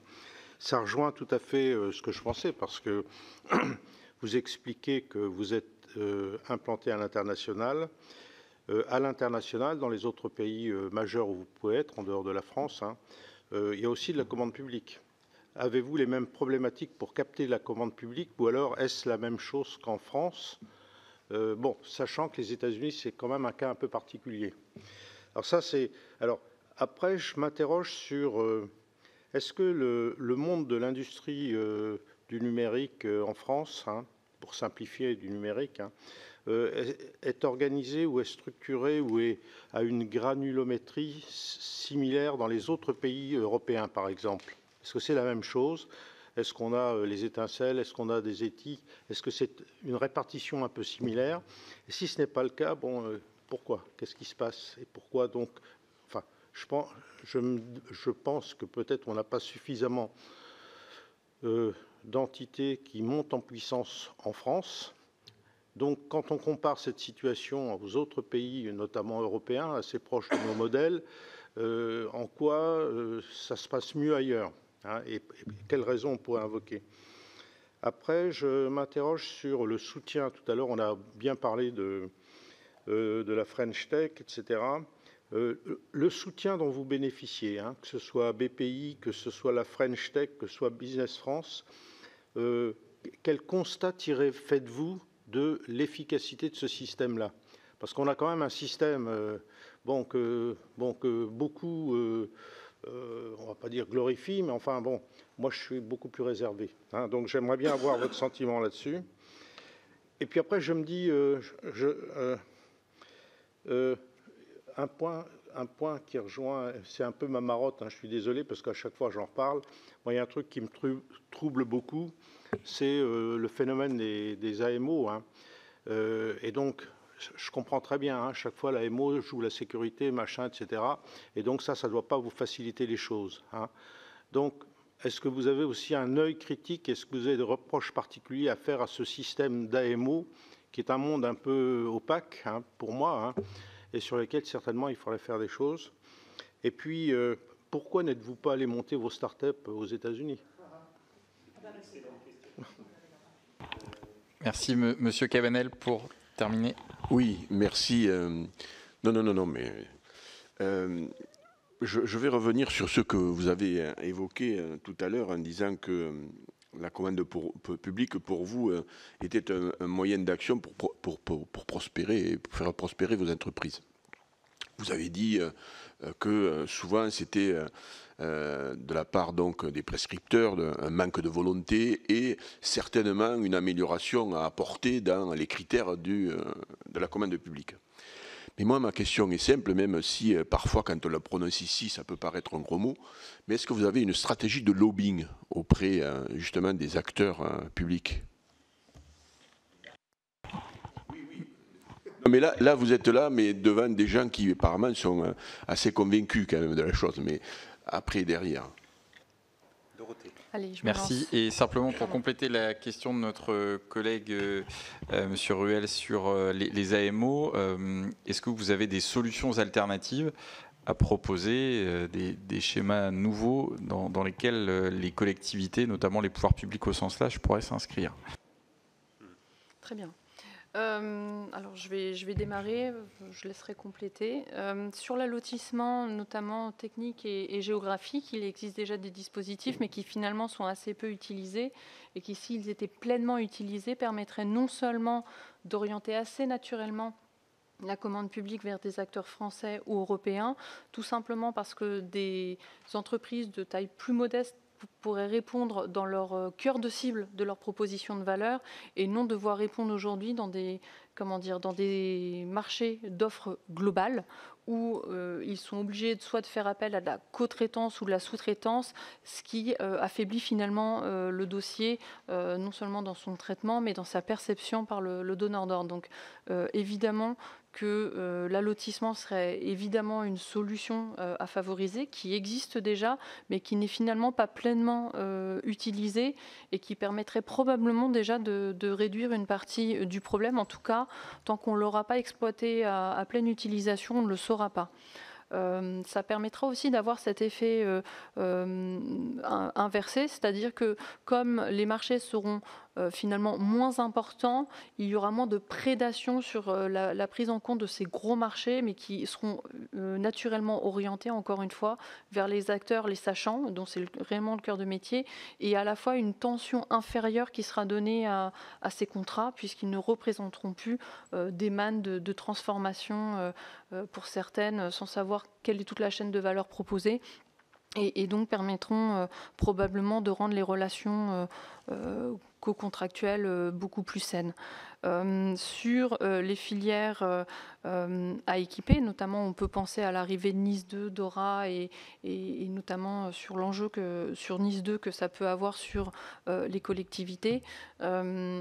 Évidemment que d'être accompagné dans sa transformation numérique par un acteur au plus proche est source non seulement de satisfaction sur les opérateurs, mais de rassurance également pour les personnes qui doivent mettre en place, puisqu'encore une fois, il y a une rencontre entre guillemets intellectuelle de compréhension d'acteurs locaux au sens pas forcément ville à ville, mais en tout cas territorial. Il y a une compréhension des enjeux, de la façon dont vous accompagnez finalement la mise en conformité, la mise en compétence autour de Nice 2. Donc ne pas l'accompagner avec cette dimension, quelles seraient les solutions, un équivalent de, pourquoi pas, de France Relance, où je sais qu'on a des difficultés dans ce pays à remettre de l'argent sur la table, et on peut essayer d'être créatif pour pas forcément faire appel à de l'argent public, mais en tout cas de faire rencontrer ce besoin d'implémentation de Nice 2 dans les territoires, et à la fois des acteurs au plus proche de ces territoires pour les accompagner.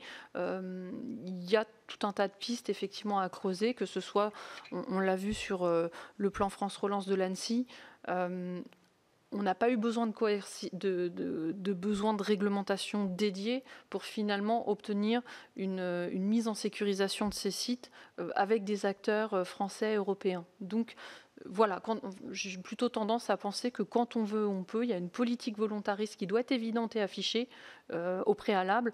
Néanmoins, il y a tout un tas de dispositifs qui existent aujourd'hui qu'il faut reclarifier et refaire connaître pour que les gens se sentent le droit de les utiliser. Ça paraît une palissade. Néanmoins, auprès de certains acheteurs, ils ne demandent qu'à être rassurés sur le fait qu'ils peuvent accéder à des acteurs peut-être de plus petite taille, moins connus en matière de marketing, mais qui sont efficaces en fait, et ne pas devoir faire appel aux prestataires à côté, voire extra-européens, parce que son nom est connu et qu'il fera comme son collègue, et donc il ne pourra pas être mis en cause. Il y a réellement un côté de rassurance à opérer. Donc, est-ce que ça passera par des plans de type France Relance, France 2030, ou pourquoi pas que des initiatives privées? Je pense que le sujet est encore sur la table. On a vu effectivement des améliorations dans le texte, on a vu des amendements faire appel à la politique industrielle qui aujourd'hui est orientée vers l'ANSSI dans le cadre du texte, et qui devra trouver à s'appliquer une fois que le texte sera publié au JO, si cette mesure... Il n'y a pas de politique industrielle dans le domaine pour le moment, disons-le. Non, ça ne fait pas partie du texte, mais ça ne fait pas partie non plus de la réalité. Il n'y a pas de politique industrielle dans le domaine pour le moment. Ça n'existe pas.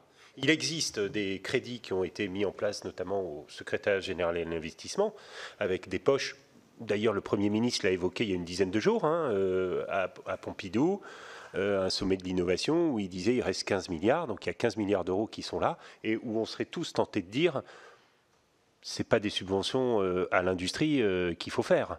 On va encourager ou inciter les utilisateurs à utiliser des solutions industrielles qui existent. C'est plutôt, nous croyons à l'émergence d'un système vertueux. Voilà, nous sommes aujourd'hui dans un système vicieux qui veut que les achats de numérique sont massifs, on l'a dit, 83% des achats réalisés extra-européennement, si je puis dire. Avec quelle fiscalité? J'ose à peine aborder la question. Donc ne serait-ce qu'avec le rachat de solutions locales, vous allez gagner la fiscalité, vous allez gagner l'emploi local, vous allez gagner, on l'a vu, des entreprises respectueuses de l'environnement, de l'éthique, des charges sociales, enfin des choses, j'ai envie de vous dire, qui avec le numérique ont tendance à s'envoler ou s'opacifier. Je le dis, attention à ça. Plus nous achetons sur le modèle actuel, plus nous encourageons cette opacité existante. Et ça, c'est quelque chose qui devrait forcer n'importe quel Français qui achète à s'interroger sur ce qu'il achète. J'ai demandé dans mon entreprise, par exemple, qu'on n'utilise plus Uber, parce que Uber ne paye pas d'impôts, ou ne paye pas les impôts que paye une entreprise normalement. Donc je demande à mes employés de ne pas utiliser ce type de service. Même si l'autre coûte un tout petit peu plus cher, je préfère être un tout petit peu moins compétitif, mais je suis, vous l'avez dit, pourquoi est-ce qu'on entreprend en France? Parce qu'on croit à l'éthique et aux valeurs portées par le modèle français. Mais je vous le dis, je suis par ailleurs investisseur. Nous avons créé un fonds d'investissement dans la cybersécurité qui s'appelle Auriga. Nous avons investi aujourd'hui, nous avons fait investir une centaine de personnes autour de nous pour créer ce fonds d'investissement qui investit très tôt dans les entreprises de la cyber, donc la génération de demain. La question que vous avez posée n'est pas toujours vraie pour les nouvelles générations d'entrepreneurs qui commencent à percevoir je ne dirais pas ça, mais comment vous pouvez continuer à demander à un entrepreneur de respecter des règles qui ne sont pas respectées par les leaders et ceux qui en font des leaders? C'est ça la question qu'il faut vous poser lorsque vous achetez un produit numérique à une entreprise qui entretient une opacité généralisée dont on pourrait s'interroger de son parallélisme avec ce qu'on appelle l'évasion fiscale. Donc moi je le pose la question, c'est quelque chose que nous avons vécu nous-mêmes. La semaine dernière, nous étions à Strasbourg dans un événement qui réunissait les directeurs informatiques des plus grandes entreprises et où il y a eu un rapport remis par Asterès sur ces questions-là et sur la fiscalité autour de l'achat de ces entreprises-là. Mais franchement, les bras nous en tombent à chaque fois, même si nous le savons. Cet argent qui n'est pas pris en recette fiscale et que auxquels nous sommes assujettis, ce sont des moyens qui vont permettre d'investir directement dans des jolis labels qui font apparaître des entreprises responsables, éthiques, tout ce que vous voulez, mais qui entretiennent un système qui leur permet d'investir elles-mêmes sans peser sur la compétitivité de leurs solutions. Donc, si vous voulez, nous avons un problème de concurrence derrière cela. Et ça, c'est quelque chose qui est absolument essentiel dans les achats. Je voudrais revenir sur le modèle. Vous avez parlé des grands groupes et des licornes. Mais on s'en fout des grands groupes et des licornes. J'ai envie de vous dire, quand on crée une boîte, on n'est pas là pour créer une entreprise, un grand groupe, une licorne. Notre modèle, est-ce que c'est un modèle de grand groupe et de licorne? Ça, c'est le miroir aux alouettes, ça. Nous, on est là pour... moi, je me sens beaucoup plus proche, par exemple, d'un modèle allemand, avec des ETI industrielles, championnes du monde, très ancrées dans le local. Le modèle comme ça a été dit tout à l'heure, les data centers. Si on croit dans le cloud, si on investit dans le cloud, on attirera des data centers, on attirera de la robotique, on attirera des emplois indirects autour de tout ça. Et on va nourrir une future industrie, filière industrielle, qui va recréer des marges de manœuvre qui permettront, peu à peu, de s'affranchir d'un modèle qui nous appauvrit, dont on vient de parler.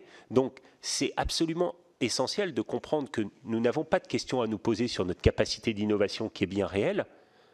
Évitons de tous les ans de regarder une loi de finances rectificative où on vient attaquer le crédit d'impôt recherche, dans la mesure où peut-être que certains grands groupes n'ont pas besoin du crédit d'impôt recherche parce qu'ils dégagent suffisamment de bénéfices pour pouvoir investir dans leur innovation et la répartir dans le monde entier. Mais pour toutes nos entreprises à nous, à chaque fois que vous rabotez le crédit d'impôt recherche, vous rabotez nos marges directement, je vous le dis. Hein.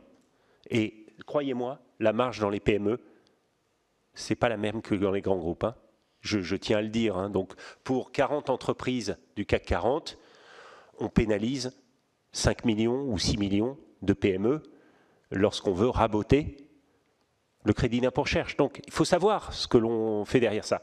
Notre modèle, c'est un modèle d'ETI industriel, ça nous suffit. Voilà, c'est ça qu'il faut viser. Et donc, la proximité, l'achat. Pourquoi il existe un Small Business Act aux États-Unis? C'est pas souvent, je me souviens, lorsqu'on a parlé de ce sujet-là, on a dit c'est mort, ça ne viendra jamais le Small Business Act. Très bien. Pourquoi le Small Business Act est intéressant? Ce n'est pas parce que c'est les petites entreprises contre les grandes entreprises, c'est le contraire. C'est lorsque vous réservez des marchés aux petites entreprises technologiques, par exemple. Eh bien, elles ont besoin, elles apportent une technologie dans un grand marché où il faut déployer la technologie, former des gens, assurer de la maintenance et du support au quotidien. Et ça fait en sorte que les grandes entreprises intégrateurs, les grands opérateurs, les grands fournisseurs d'accès vont embarquer ces petites offres innovantes qui représentent 25% du marché dans un Small Business Act, en se disant, mais nous aussi, on veut notre part de ces marchés-là, et donc on va embarquer les offres des petites entreprises sur les plus petits lots pour les déployer à l'échelle. Et c'est là où vous créez un système vertueux et non pas un système qui oppose les petits contre les grands. C'est pour ça que le Small Business Act a quelque chose de vertueux. Voilà, donc ça c'est aussi important à comprendre. Jérôme. Je vois bien le temps qui passe. Je voudrais répondre à monsieur, excusez-moi, je n'ai pas retenu votre nom, sur la question, que faudrait-il faire pour que la commande publique s'adresse plus aux entreprises françaises dans la tech? Et une suggestion serait de mettre plus de règles d'une façon ou d'une autre. Alors, je ne pense pas que ce soit la solution. Je pense qu'on est déjà empêché par trop de règles. Donc pour moi, la première des choses, c'est une intention politique affirmée. En fait, ça commence par affirmer l'intention. Qu'aujourd'hui, on dit du bout des lèvres. Je ne sais pas ce que vous a dit Clara Chapaz hier, je vais absolument aller écouter l'audition, mais il faudrait juste affirmer. On voudrait passer plus de commandes publiques auprès des entreprises françaises et européennes. Juste le dire clairement, ça c'est la première étape. Parce que ce serait entendu par tous les acheteurs qui sont disséminés sur tout le territoire. Il faudrait travailler avec Bruxelles sur l'évolution du Code des marchés publics pour inscrire ça dans le Code des marchés. Il faudrait mesurer la part de technologie française et européenne qui est inclus dans les marchés publics. Pas seulement est-ce que je passe commande à Atos ou à Capgemini et voilà, j'ai fait le job, mais quelles sont les technologies embarquées? Donc il faudrait mesurer pour faire évoluer quelque chose. Il faut le mesurer. Et la dernière des choses, moi je pense qu'il faut réviser la notion de délit de favoritisme qui rend les agents très risk-averse, qui fait qu'ils ne veulent pas prendre le moindre risque. Et dans cette situation-là, ne pas prendre de risque, c'est de commander à des entreprises américaines. Donc il y a un problème qui est exclusivement français, je crois. Les autres pays européens n'ont pas cette notion de délit de favoritisme qui est d'ordre pénal en France. Et donc là, je pense qu'il faut travailler autour de cette notion-là. Moi, je voudrais juste rappeler que nos ingénieurs, on les forme bien. On les voit partir vers des grands groupes internationaux, Lequin, typiquement, voilà, pour l'IA et d'autres. Gardons-les en France. Donnons-nous les moyens de les garder en France, de les payer, de leur apporter, certes, une rémunération, mais aussi un projet. Ce qu'on vous propose aujourd'hui, c'est de leur donner un projet et de bien les payer, de par, bien évidemment, les résultats et la rentabilité qu'on pourra avoir dans nos entreprises. Et ça, c'est essentiel. Gardons nos compétences. On a tout ce qu'il faut aujourd'hui pour construire une des meilleures structures, les meilleures entreprises de l'IT. Sauf qu'ils partent aujourd'hui, parce qu'on n'est pas en capacité à leur donner le rêve et la rémunération associée.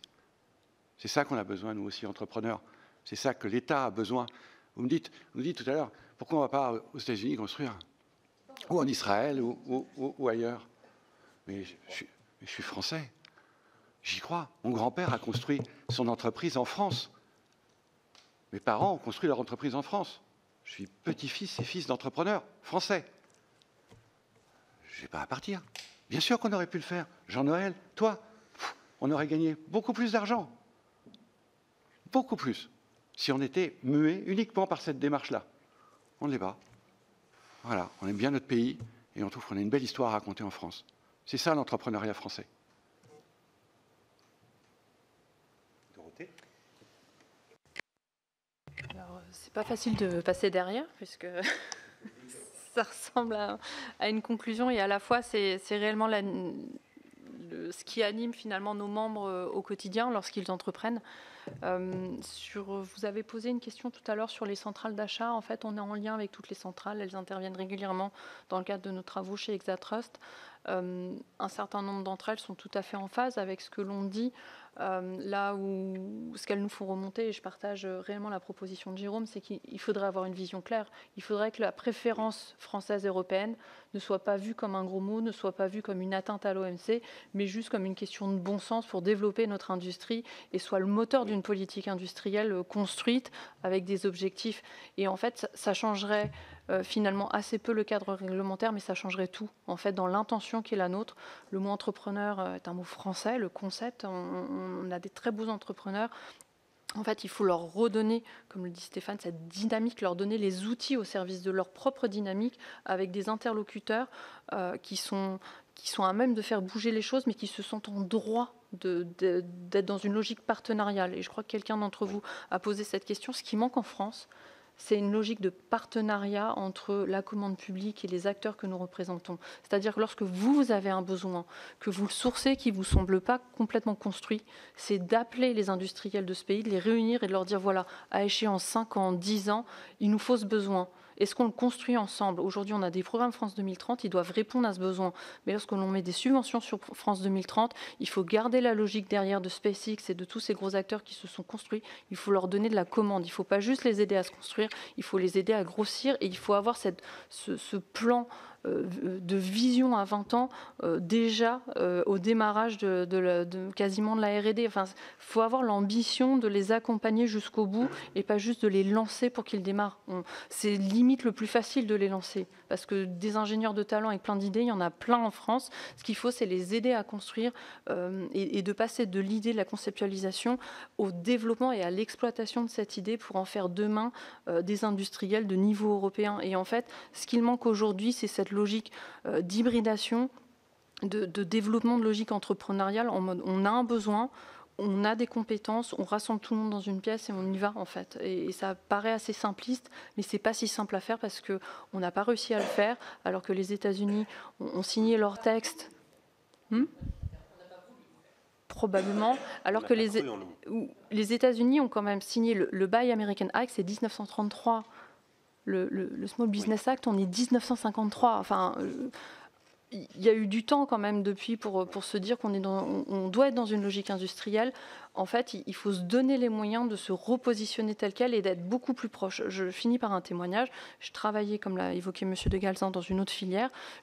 J'ai pu à peu près visiter toute l'Europe grâce à cette filière. Ce qu'on nous demandait dans d'autres ministères pour représenter ces acteurs, on nous disait de quoi avez-vous besoin pour qu'on vous aide à exporter, à être des acteurs auprès de vous? De quoi avez-vous besoin pour vous développer? Comment on peut vous aider? Je ne dis pas qu'il n'y a pas des systèmes en France. Il y en a beaucoup. Néanmoins, il n'y a pas cette dimension proactive. Je rejoins les propos de Madame la sénatrice, où on aurait ce sentiment d'être accompagné tous les jours, en fait, nos entreprises sont également au service d'un soft power étatique, géopolitique. Et le numérique aujourd'hui, c'est une des rares industries qui est présente dans toutes les autres. C'est le lien de l'ensemble des autres industries. Et je pense que c'est un point qu'il ne faut pas oublier. C'est-à-dire qu'on parle non seulement d'une industrie d'usage, mais on parle d'une industrie lourde au service de l'ensemble. Et ça, c'est clé en fait. Et c'est celle-ci sur laquelle on ne peut pas se louper. Sur l'industrie d'usage, on ne se loupera pas. On ne se loupera pas. J'ai entendu, par exemple, à cette même émission dont je parlais tout à l'heure avec le directeur général BPI France, il y avait aussi la représentante du MEDEF et qui disait il ne faut pas qu'on rate la révolution des usages en ce qui concerne l'IA. Je ne suis pas inquiet, moi, sur la révolution des usages. Ça dépendra de notre portefeuille dans le modèle actuel, de ce qu'on est capable de louer avec nos données et les technologies innovantes qui sortent de notre système éducatif. Donc, on n'aura pas de problème d'usage. C'est un problème de production. Aujourd'hui, le problème du numérique et de l'industrie dans notre domaine, c'est la production. Nous n'avons plus de têtes de filière. Nos têtes de filière, il y a beaucoup de têtes de filière qui ne sont plus là. Il y en a qui ont disparu, comme Alcatel-Lucent, par exemple, ou d'autres qui ont été rachetés. Bon, bref, il y a des exemples. Maintenant, il faut reconstruire cette filière. Donc, il y a 2 nouvelles filières. Industrie de sécurité, il y a Infranum, et il y a une nouvelle filière qui a été créée et signée la semaine dernière, qui s'appelle les logiciels et solutions numériques de confiance, pour faire exister cette filière numérique. Et c'est vrai que nous avons besoin du cloud comme tête de filière, quelque part, parce que les clouds vont embarquer physiquement le logiciel, les compétences, les savoir-faire, l'IA, l'informatique quantique de demain, enfin tous ces éléments-là, ils vont l'embarquer. Donc on est en train de reconstruire ces filières. On est en train de parler de l'avenir, on a parlé de Nice 2, on a parlé des collectivités, on pourrait parler des hôpitaux, des PME, on a parlé. Pour tous ces gens-là, l'investissement et l'adoption du numérique, il est devant. Et le run aussi, c'est-à-dire le maintien de ça dans le temps et l'évolution dans le temps, c'est devant. Voilà, donc j'ai envie de dire, on a aussi parlé des choses qui ne marchaient pas, on a essayé de parler de solutions. Mais nous, si on est là, ce n'est pas pour dénoncer le passé, hein. Faut être bien conscient de ça. C'est pour changer la manière dont on construit l'avenir ensemble, avec la commande publique. Ça, c'est extrêmement important à comprendre. Voilà. Merci. Simplement vous apporter quelques petites précisions. Donc, nous nous rendrons le 12 mai prochain à Bruxelles avec monsieur le rapporteur et d'autres collègues dans le cadre du processus qui a été engagé de révision des directives marché et concessions de 2014. Donc, on sait très bien qu'aujourd'hui, il y a des travaux et des réflexions, en tout cas, qui semblent évoluer plutôt dans le bon sens, en tout cas en la direction d'une forme de préférence européenne. En tout état de cause, nous aurons à cœur... Je me tourne vers notre collègue d'encourager les acteurs européens à évoluer dans cette direction et également les acteurs français qui contribueront à l'élaboration de cette position. Le deuxième point, vous avez souligné à raison le besoin de soutien sur tout le processus, pas simplement au moment de l'émergence, mais on a eu l'occasion d'en discuter avec France Digital aussi. L'un des points de préoccupation, dans un marché évidemment marqué par la mobilité des capitaux, c'est que la propriété, elle reste évidemment, et qu'elle puisse s'inscrire dans le temps long à l'échelle française ou tout au moins européenne. Parce que vous imaginez bien que pour nos compatriotes, si nous disons que la puissance publique doit s'investir, mettre de l'argent, accompagner la croissance des entreprises.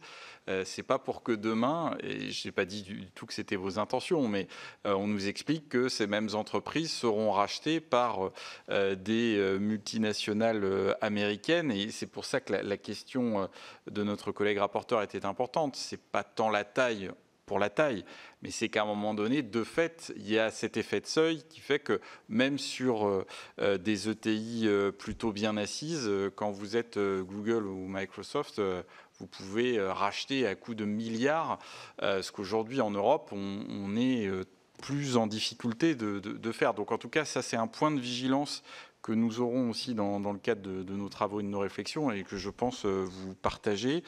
On en discutait avec la collègue Madame Morin-Desailly. Est-ce que vous pourriez, mais vraiment en quelques secondes, nous donner votre sentiment sur les relations que vous pouvez avoir ou ne pas avoir avec la direction interministérielle numérique côté État, que nous allons entendre aussi? Avoir votre retour d'expérience sur le sujet, ça pourrait nous être utile. Et si d'aventure il vous semblait important d'entrer dans davantage de détails, de le faire par écrit, c'est tout à fait possible.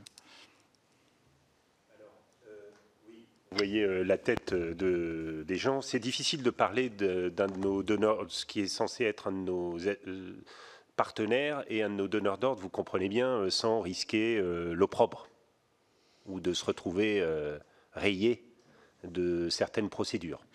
Maintenant, oui, il y a au sein du groupement et au sein de la filière un certain nombre on va dire, d'entreprises qui peut-être souhaiteraient que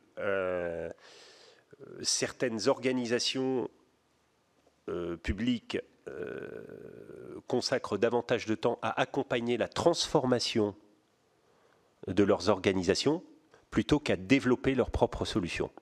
Voilà, c'est ça le sentiment si j'essaye de le résumer.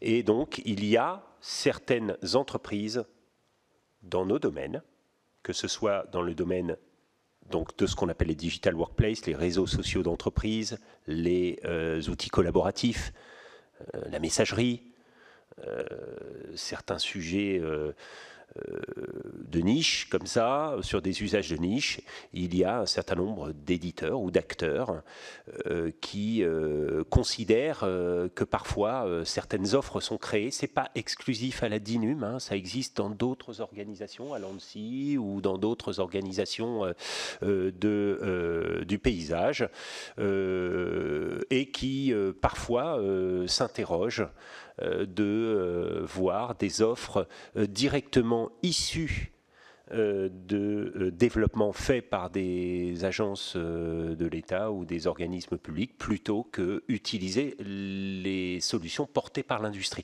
J'ajouterai un petit point à ce panorama, parce que c'est une discussion que nous avons avec même des personnes de la DIRISI, de la DGA, ou le ComCyber, avec également le ministère des Armées.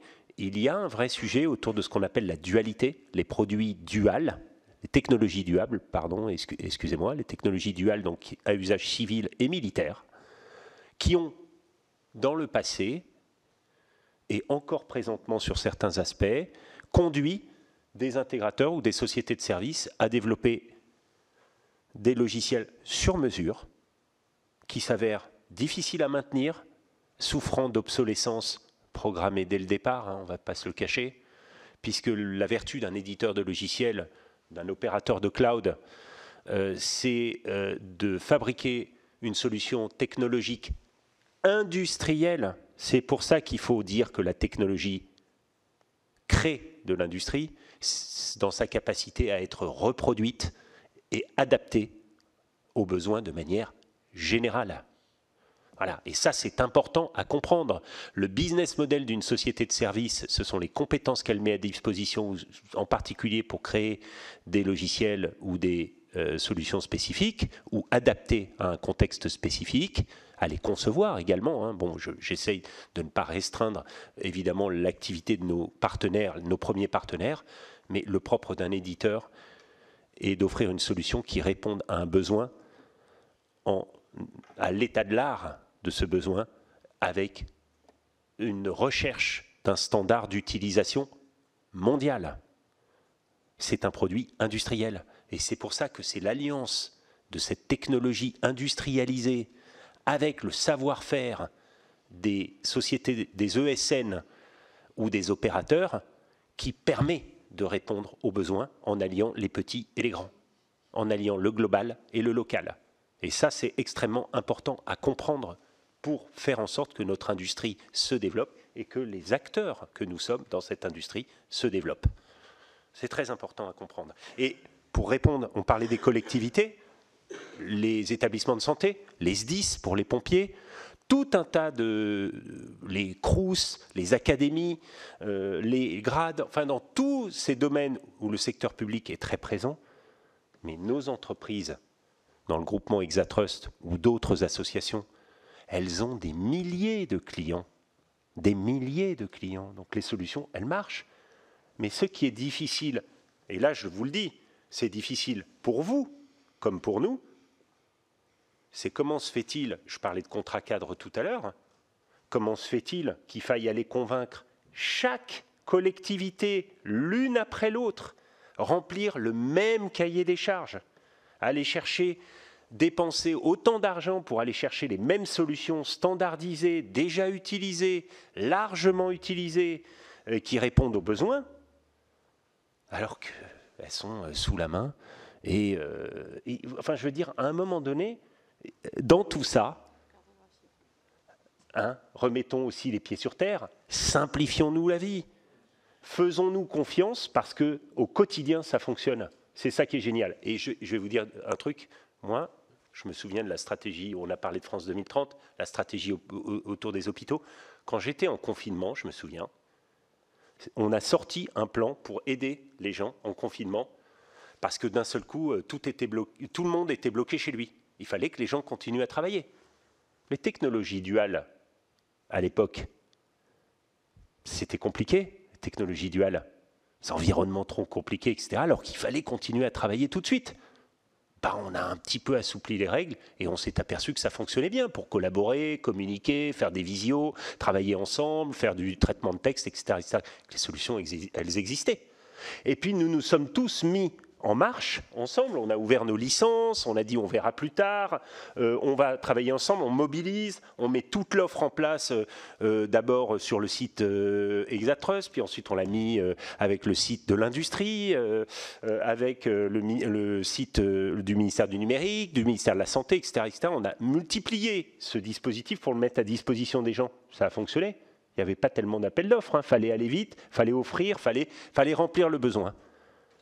Et puis, dès qu'on reprend ses esprits et qu'on sort de là, on reprend toutes les mauvaises habitudes. Moi, je vous dis, les mauvaises habitudes éloignent les gens, nous font perdre le contact et la confiance, et nous coûtent très cher. Donc, il faut simplifier tout ça. Il ne faut pas hésiter aussi à utiliser des dispositifs de licence globale sur certains sujets, etc., etc. Il y a des expérimentations qui ont été faites qui fonctionnent. Merci, Monsieur le Président. Merci à tous les quatre pour vos propos, vos convictions, votre engagement.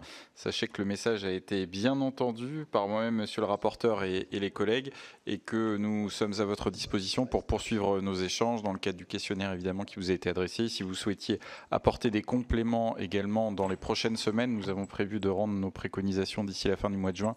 Donc n'hésitez pas, et encore une fois, le rapport de la commission d'enquête ne sera pas une fin en soi, mais le début de nouvelles démarches pour effectivement faire bouger les lignes dans le bon sens.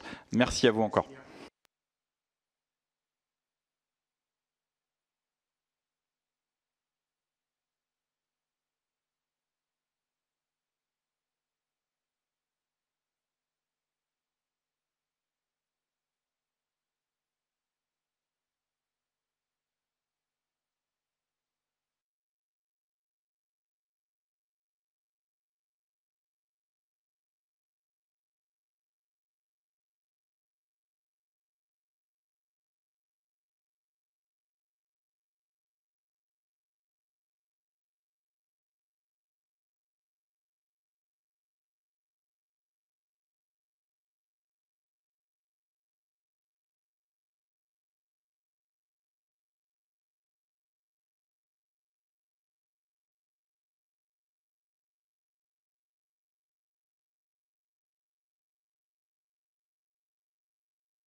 Oui, tout à fait.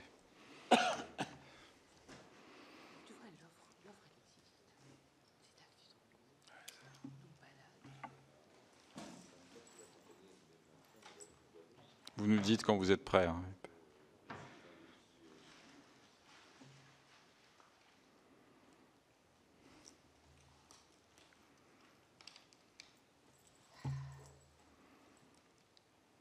J'ai mis le temps de ici.